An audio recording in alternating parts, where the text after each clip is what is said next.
The live TV, सच सबसे आगे। नमस्कार, द लाइव टीवी आप देख रहे हैं। आपके साथ मैं हूं आदित्य कुमार। हमास के लड़ाकों के आगे इजरायली सेना यानी आईडीएफ की सेना पस्त हो गई थी। ये शुरुआत से ही नजर आ रहा था। जब जमीनी आक्रमण शुरू हुआ, जमीनी हमला शुरू हुआ, तभी से यह बात साफ तौर पर दिखाई दे रही थी कि इजरायली सेना हमास के लड़ाकों के आगे नहीं टिक पा रही है, हमास के लड़ाकों का मुकाबला नहीं कर पा रही है। और जिस तरह की स्थितियां अब नजर आ रही हैं वो साफ तौर पर इशारा करती हैं, क्योंकि आप जान रहे हैं कि लगातार इजरायली सेना वापस जा रही है, इजरायली सेना का वजूद खत्म हो रहा है। वहाँ कुछ 2-3 टुकड़ियाँ और बची हैं, बाकी की सब वापस बुला ली गई हैं। लेबनान पर गतिरोध जारी हो गया है, उस तरफ भी 1-1.5 लाख सैनिक पहले ही लगा दिए गए थे इसराइल की तरफ से। तो इसराइल तो घिरा हुआ है, चौतरफा घिरा हुआ है, हर जगह से उसके सामने परेशानियों के अंबार खड़े हुए हैं। और अब जो तस्वीर एक आई है वो तस्वीर बताती है कि हमास के लड़ाके किस तरीके से बेखौफ होकर सड़कों पर घूम रहे हैं। ये गाजा की तस्वीर है, बमबारी जबकि कर रहा है इसराइल, लेकिन उसके बाद भी इनके अंदर डर नहीं है। आप तस्वीर में देख सकते हैं किस तरीके से बेखौफ होकर ये घूम रहे हैं। रसिया न्यूज की तरफ से ये तस्वीर साझा की गई, लिखा गया है असामान्य। इजरायली सेना की आंशिक वापसी के साथ अल कसम ब्रिगेड के लड़ाके पहली बार इजरायली बमबारी के बावजूद गाजा की सड़कों पर दिखाई दिए। आप समझिए, गाजा की सड़कों पर बमबारी हो रही है, इजरायली सेना लगातार बम बरसा रही, लेकिन फिर भी बेखौफ होकर जिस तरीके से ये हमास के लड़ाके घूम रहे हैं, इस बात की तस्दीक की जा सकती है इनकी मतलब ताकत की, इनके बेखौफ अंदाज की। ये सारी चीज़ें साफ तौर पर सामने आ रही हैं। तो आप तस्वीरों के माध्यम से देखकर ये समझ गए होंगे कि इजरायली सेना किस तरीके से अब बिल्कुल जा चुकी है, क्योंकि ऐसे सड़कों पर निकलना सामान्य तरीके से सही नहीं था, क्योंकि इजरायली सेना से गतिरोध लगातार चल रहा था। और इजरायली सेना को कैसे समाप्त कर रहे थे, कल भी हमने आपको कुछ आंकड़े बताए कि सुरंग की ओर घुसने की कोशिश कुछ पैदल जो सैनिक थे आईडीएफ के, वो कोशिश कर रहे थे, और तुरंत ही अल कसम ब्रिगेड ने उनको देखा और एक लॉन्चर से उनका सबका काम तमाम कर दिया, खेल खत्म कर दिया। तो लगातार हमास और अल कसम ब्रिगेड खास तौर पर जिस तरीके से नुकसान पहुंचा रहे थे इजरायली सेना को, इजरायली सेना का वापस जाना ही मतलब ठीक था, क्योंकि वापस नहीं जाती तो फिर वो काल के गाल में समा जाती है, सुनिश्चित था। क्योंकि जिस तरीके से अल कसम ब्रिगेड जो है अटैकिंग मोड में था, अल कसम, अल कुद्स, ये ब्रिगेड जो है, इन ब्रिगेड ने नाक में दम कर रखा था इजरायली सेना के। वो 1 इंच आगे नहीं बढ़ पा रहे थे। जब भी वो कोई रणनीति बनाए उससे पहले ही उनकी रणनीति को तबाह कर दिया जा रहा था, उससे पहले उनकी रणनीति को समाप्त कर दिया जा रहा था, और टिक नहीं पा रही थी कहीं से भी इजरायली सेना। तो आप ये समझ सकते हैं इजरायली सेना की हालत बिल्कुल पस्त हो गई थी। इजरायली सेना सिर्फ बाहर भागने का काम कर रही थी, उसके अलावा इसके पास कोई चारा नहीं था। और वाकई में जो लास्ट की चीज़ें निकलकर सामने वो यही है कि इजरायली सेना वापस जा रही है, और ये इजराइल ही कर रहा है। और फिर भी इजराइल की तरफ से ये लगातार कहा जा रहा है, नहीं हम हमास को जब तक खत्म नहीं कर लेंगे। बेंजामिन नेतन्याहू का जो दावा है वो दावा उसी दावे पर अड़े हुए कि जब तक हम खत्म नहीं कर लेंगे, जब तक शांत नहीं बैठेंगे।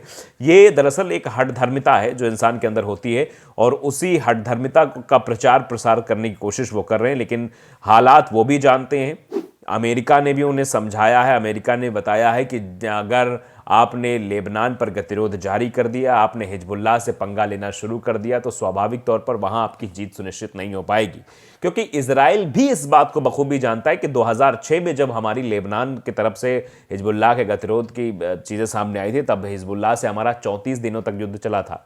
और इजराइल जिस तरीके से अपनी ताकत का बखान करता है, उसके सामने अगर कोई 34 दिन तक कोई संगठन जिसके पास ताकत ना हो, क्षमता ना हो, हथियार ना हो, सेना ना हो, वो टिक जाए, वो अपने आप में बड़ी बात है। और ऐसे में अब अगर बात की जाए हिजबुल्लाह की, तो हिजबुल्लाह की ईरान समर्थित संगठन है, तो उसके पास हर एक चीज़ें हैं। मतलब उस समय 14,000 मिसाइलें थी, तो इस समय उसके पास 1.5 लाख सुपर मिसाइलें हैं। तो आप उसके क्राइटेरिया का, उसके बढ़ोतरी का, उसका अनुमान आप स्वयं लगा सकते हैं किस तरीके से वो लगातार आगे बढ़ रहा है और किस तरीके से काम कर रहा है। तो ये चीज़ें दिखाई दे रही हैं, ये चीज़ें समझ में भी आ रही हैं, और यही चीज़ें नुकसान पहुंचाने की कोशिश भी शायद इजराइल जो कर रही हैं। यही टेंशन है। इस बात को अमेरिका ने भी बिल्कुल पूरी तरीके से समझाने की कोशिश की है। तो आप जान रहे हैं कि किस तरीके से युद्ध बढ़ रहा है। रूस यूक्रेन का युद्ध चल रहा है अपनी तरफ, इधर ये चल रहा है। इजराइल, हमास और रूस यूक्रेन जंग की आग में झुलसते जा रहे हैं दूसरे देश। जाने कैसे चुका रहे कीमत, क्या कुछ परेशानियां अन्य देशों को हो रही हैं, ये समझना बहुत ज़रूरी है। दरअसल 100 दिनों में इजराइल ने बमबारी से गाजा पट्टी को लगभग पूरी तरह से बर्बाद कर दिया है। करीब 24,000 फिलिस्तीनी इन हमलों में मारे गए, 60,000 से ज़्यादा लोग घायल हो गए हैं। हताहतों में ज़्यादातर महिलाएं और बच्चे शामिल हैं। गाजा की 1% आबादी इन हमलों में मारी जा चुकी है। इजराइल और फिलिस्तीन संगठन हमास के बीच चल रहे जंग को 14 जनवरी को 100 दिन पूरे हो गए। 7 अक्टूबर 2023 को गाजा के संगठन हमास ने इजराइल पर हमला किया था, जिसमें 1200 इजरायलियों की मौत हुई थी। इसके फौरन बाद इजराइल ने गाजा पट्टी पर हमास के खिलाफ जंग का ऐलान किया, जो अब तक जारी है। वहीं रूस ने 24 फरवरी 2022 को यूक्रेन पर अटैक किया था। इस जंग को भी 24 फरवरी को 2024 को पूरे साल भर हो जाएंगे। इजराइल गाजा युद्ध के बिगड़े हालात पश्चिमी एशिया में रोज तबाही मचा रहे हैं। इस जंग की चपेट में कुछ छोटे देश भी आ गए हैं। उधर रूस और यूक्रेन के बीच चल रहे जंग का असर यूरोप के कुछ देशों पर साफ देखा जा सकता है। दरअसल 100 दिनों में इजराइल ने बमबारी से गाजा पट्टी को पूरी तरह से बर्बाद कर दिया। मिडिल ईस्ट के प्रमुख चैनल अल जजीरा के मुताबिक करीब 24,000 फिलिस्तीनी इन हमलों में मारे गए हैं। 60,000 से ज्यादा लोग घायल हुए हैं। हताहतों में ज्यादातर महिलाएं और बच्चे शामिल हैं। गाजा की 1% आबादी इन हमलों में मारी जा चुकी है। गाजा की 23 लाख की आबादी में करीब 20 लाख लोग विस्थापित हो चुके हैं।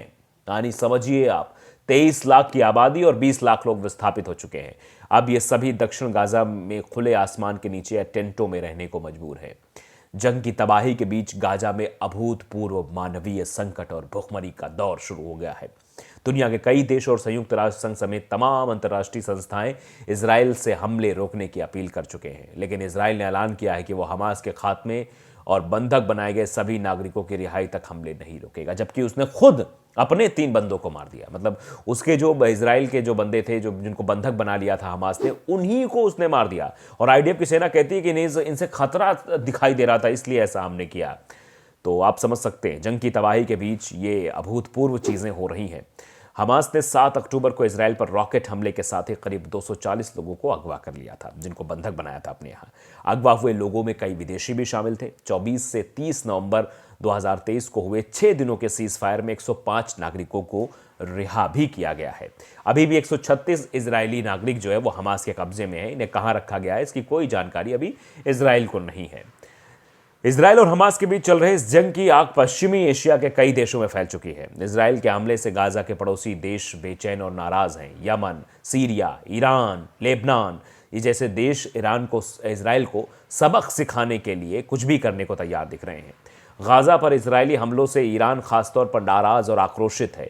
ईरान ने अपने पड़ोसी देश सीरिया और इराक के स्वायत्त कुर्दिस्तान में कुछ चुनिंदा ठिकानों पर हमला किया है। ईरान का कहना है कि उसके इराकी कुर्दिस्तान के इरबल में जासूसों के हेडक्वार्टर पर ईरान विरोधी आतंकवादी गुटों पर हमला किया गया है। इराकी कुर्दिस्तान में इन हमलों में 4 लोगों के मारे जाने और 6 लोगों के घायल होने की खबर है। इनमें एक जाना माना कारोबारी भी शामिल है। ईरान के रिवॉल्यूशनरी गार्ड कोर ने एक बयान में कहा कि उसने ये हमले अपने अफसरों और लोगों की शहादत का बदला लिया है। ईरान ने भी बताया कि उसने अपने ऊपर आतंकी घटनाओं के लिए जिम्मेदार इस्लामिक स्टेट और कुछ आतंकवादी कमांडरों को सीरिया में निशाना बनाया। अमेरिका ने इन हमलों की कड़ी निंदा करते हुए इसे गैर जिम्मेदाराना हरकत बताया है। अमेरिका ने कहा कि ईरान के हमले इराक की स्थिरता के खिलाफ है, जबकि वो जानता है कि इजराइल के खिलाफ और अमेरिका के बेस के बगल में हमला या अमेरिका को भी चेतावनी थी ईरान की तरफ से। द लाइव टीवी को अगर आपने सब्सक्राइब नहीं किया, जरूर करिए, बेल आइकन दबाइए ताकि सच खबर आप तक पहुंचती रहे। नमस्कार। द लाइव टीवी, सच सबसे आगे।